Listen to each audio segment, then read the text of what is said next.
गोविंद शिल्प घेऊन येत आहे 79 ट्विन बंगलोचा भव्य दिव्य पंढरपुरातील एकमेव प्रकल्प। आमच्या प्रकल्पाची वैशिष्ट्ये मनाला शांती देणारं महादेवाचं मंदिर, मुख्य रस्ता सुमारे 30 फुटांचा, अंतर्गत रस्ता सुमारे 20 फुटांचा, ग्रामपंचायत योजनेचा प्रत्येक बंगलोजला स्वतंत्र नळ, सांडपाण्याची सुरक्षित विल्हेवाट, सर्व टाइल्स ग्लॉसी आणि नामांकित कंपनीच्या, सर्व स्टेअर, खिडक्या, चौकटी सुपर ब्लॅक ग्रेनाइट, दोन्ही अटॅच बाथरूम पूर्णपणे टाइल्स, पंतप्रधान हर घर नल योजना पूर्णत्वाकडे, bathroom, basin, kitchen, CP fittings हे जगवार कंपनीचे, स्टील वर्क पूर्णपणे जिंदाल कंपनीचे, 1000 लिटर पाण्याची टाकी, 150 लिटर सोलर वॉटर हीटर सोबत वॉटर प्युरिफायर, प्रत्येक बंगलोजला स्वतंत्र पार्किंग, दर्शनीय भाग पूर्णपणे डॅटो टाइल्स, टाटा प्रवेश कंपनीचे आकर्षक भक्कम दरवाजा, फुटी उंचीचे सुरक्षित कंपाऊंड। मग विचार काय करताय? गोविंद शिल्प, पत्ता गट नंबर 95, हॉटेल अंगण शेजारी, टाकळी रोड, पंढरपूर। ताज्या घडामोडी पाहण्यासाठी आमच्या YouTube चॅनलवरील PVR म्हणजेच पंढरी वार्ता या न्यूजला सबस्क्राइब करा आणि शेजारील बेल आयकॉनवर क्लिक करा। महाराष्ट्र नवनिर्माण सेनेच्या वतीने परमपूज्य विश्वरत्न डॉक्टर बाबासाहेब आंबेडकर यांच्या जयंतीनिमित्त तसेच महात्मा ज्योतिबा फुले यांच्या जयंतीनिमित्त येत्या 16 तारखेला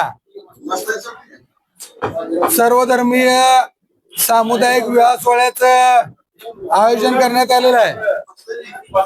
हा विवाह सोहळा पंढरपूर शहरातील संतपेठ येथील भीमशक्ती चौक येथे आयोजित करण्यात आलेला आहे।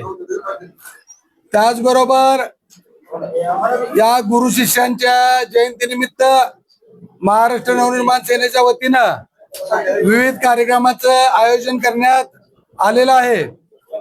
उद्या 11 वाजता सकाळी महात्मा फुले यांच्या जयंतीनिमित्त त्या ठिकाणी महाराष्ट्र नवनिर्माण सेनेच्या वतीनं अभिवादनाचा कार्यक्रम आयोजित करण्यात आलेला आहे।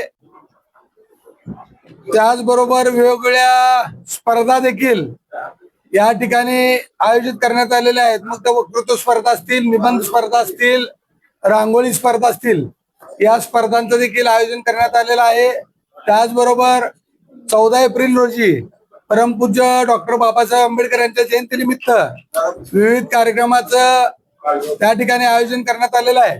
मी आपल्या माध्यमातून पंढरपूर शहरातील सर्व माझ्या वडीलधारी मंडळी, तरुण मित्र, माता भगिनींना आव्हान विनंती करतो की या दोन्ही जयंतीनिमित्त महाराष्ट्र नवनिर्माण सेनेने आयोजित केलेल्या सर्व कार्यक्रमासाठी सर्वांनी उपस्थित राहावे। धन्यवाद।